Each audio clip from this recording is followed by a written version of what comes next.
개광철 의원입니다. 학교 다닐 때는 공부를 못했거나 아니면 허구한 날 말썽을 부리거나 농땡이를 쳐서 공부를 소홀히 했다. 그런데 사회에 진출하면서 사업을 일구고 돈을 많이 벌었다. 그런 경우를 흔히 볼 수 있습니다. 그런데 학교 다닐 때는 공부를 썩 잘해서 장래가 촉망되는 사람이었는데 재운이 따라주지 않아서 평생을 비리비리하게 산다. 자, 여러분들은 어떤 경우가 좋다고 생각하십니까? 당연히 전자죠. 돈이 행복을 말해줍니다. 그러나 성공하기 위해서는 공부를 잘하는 것이 확률적으로 그 가능성이 상당히 더 높죠. 이번에는 학교 다닐 때 공부도 안 하고 문제아이였으나 사업적으로 성공해서 부를 일군 사람들의 사주를 살펴보는 시간을 갖도록 하겠습니다. 자, 병술, 개미, 을미, 경진시에 태어난 사람의 사주입니다. 굉장히 조열한 미월에 을목으로 태어났습니다.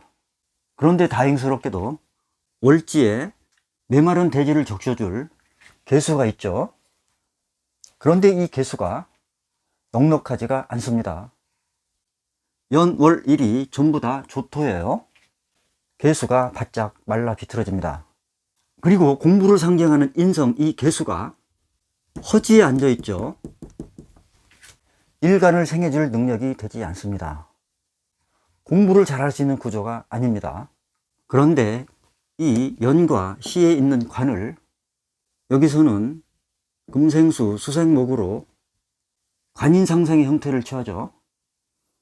그리고 시에 있는 관은 을경합으로 가져옵니다. 그리고 이 지지에 수많은 토들 위에 을목, 즉 목토조합이 형성이 됩니다. 땅 위에 무언가를 건설한다, 구축한다. 그래서 이 사람은 토목과 건축업으로 성공을 일궈가고 있습니다. 자, 무자대운이 되면서 을목의 활동 무대인 이 무토가 등장하죠. 그러면서 무계합, 무자자합으로 재성과 인성이 합을 합니다. 부의 규모가 상당히 커진다. 그리고 이 미월에 필요한 수기를 자수가 적셔주고 있고 진토 속에 또한 수기를 보충해 줍니다. 무자대운의 사업이 승승장구합니다. 그런데 이 을미 이토인 채를 자수가 와서 천을 하면서 근을 손상시킵니다. 건강은 별로 안 좋아요. 그리고 지지에서 술미형, 진술충으로 또한 일지체를 손상시키기도 합니다. 척추, 위장, 대장 쪽이 안 좋습니다. 신축, 경인, 을유시에 태어난 남자의 사주가 있습니다. 이 사람도 학교 다닐 때는 맨날 말썽만 피우면서 공부를 안 했어요. 자, 왜 공부를 안 했을까요? 여기 인목이 2개 있죠. 학문, 교육을 상징합니다. 그런데 이 인목이 수기가 하나도 없이 뻗어나갈 수 있는 길이 없습니다. 그리고 위에서는 금극목을 당하죠. 학문을 하기 싫어한다. 그러니까 이 울타리에 갇힌 틀에서 벗어나려고 몸부림칩니다. 그리고 이 인목은 하나 있을 때가 귀한데 2개씩이나 있죠. 거기다가 비견과 겁재가 세력을 이루어서 경쟁을 유발합니다. 그런데 자세히 보면 이 인목이 재성이죠. 재성이 이 비견과 겁재의 세력에 호위되어 있습니다. 그리고 위에서는 금극목으로 이 재성을 제압합니다. 돈을 벌 수 있는 구조가 된다. 그런데 이렇게 비견과 겁재가 강하니까 육체를 활용하는 사업을 합니다. 자, 쇠죠. 그리고 또한 이 시주는 손을 의미하기도 합니다.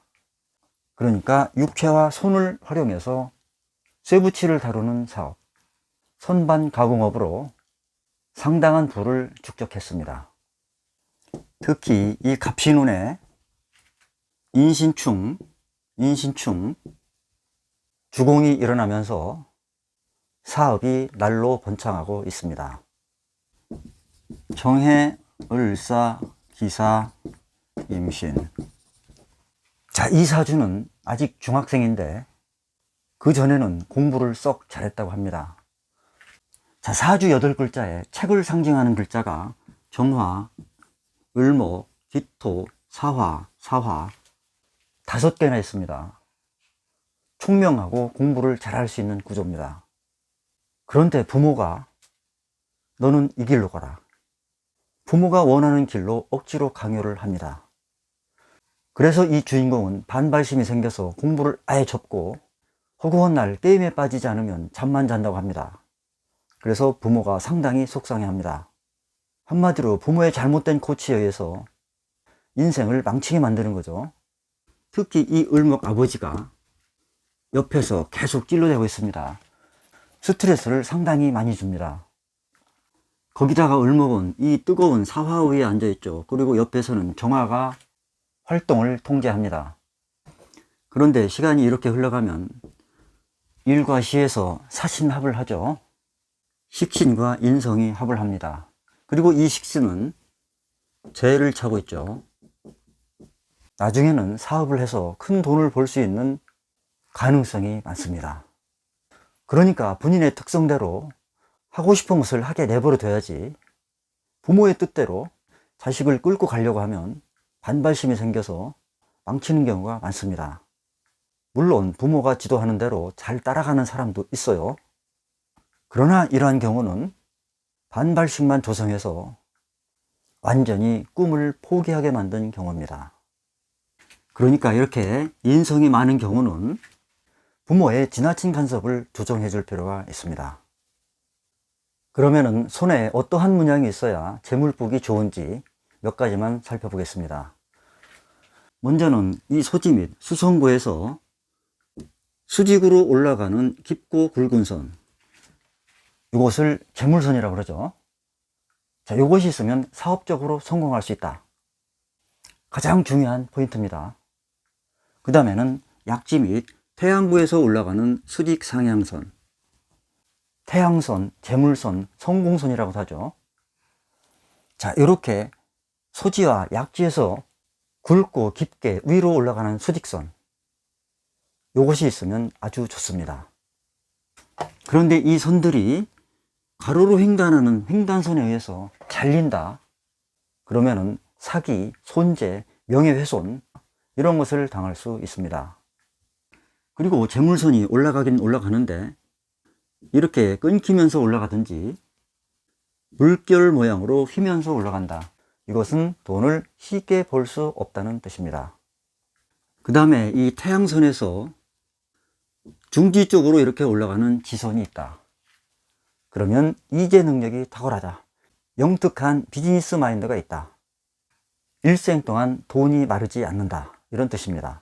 그 다음에 감정선 위에서 이렇게 가로로 횡단하는 수평선이 있다. 이것 또한 이재 능력이 탁월하고 금융 지식이 풍부하다, 돈을 벌 수 있는 스킬이 있다, 이러한 의미입니다. 그리고 이 감정선이 부드러운 곡선 형태의 원을 그리면서 상향한 경우, 그래서 반달 모양을 이룬다, 세미서클을 이룬다, 그러면 또한 일생 동안 돈이 마르지 않는다 라고 합니다. 그리고 이 약지와 소지 사이, 요 손가락 사이 있죠, 여기에 이렇게 짧게 올라가는 상향 직선, 이것이 있으면 상속을 받는다, 유산을 받는다, 이런 의미가 있습니다. 그 다음에 이렇게 운명선 끝에 삼지창이 있다. 그러면 재물에 아주 좋은 사인입니다. 또한 태양부에 이렇게 별이 반짝반짝 빛난다. 갑작스런 명예나 행운이 찾아온다. 실제로 그러한 사례를 많이 접하고 있습니다. 또한 목성부에 이렇게 별 문양이 나타난다. 그러면 명예에 좋은 징조를 알려줍니다. 자, 이렇게 공부를 못했거나 안 했지만 사회생활 하면서 재물을 넉넉하게 벌 수 있다. 그러면 그것을 성공적인 인생이라고 하죠. 물론 돈이 인생의 전부 다는 아닙니다. 그래서 필요악이기도 하면서 필수적인 선이기도 합니다. 그것 또한 본인의 몫이자 타고난 운명입니다. 감사합니다.